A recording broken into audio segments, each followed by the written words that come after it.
نصيحتي اليوم نصيحة جميلة.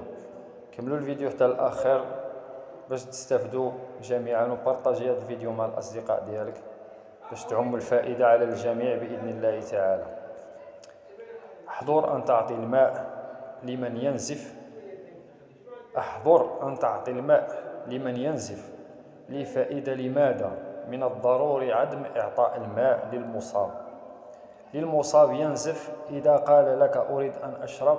السبب من الطبيعي أن يعطش المريض عند النزيف لأنه فقد السوائل كثيرة، لكن إذا أعطيته ماء قد يؤدي ذلك لتوقف قلبه للشرح عند حدوث النزيف تلقائيا.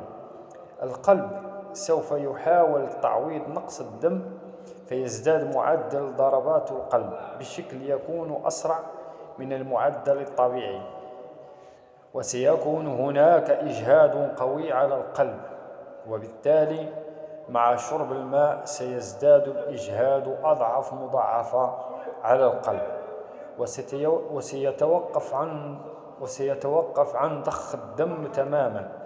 إن الدل على الخير كفاعله. قدم الله عليكم نعمة الصحة والعافية.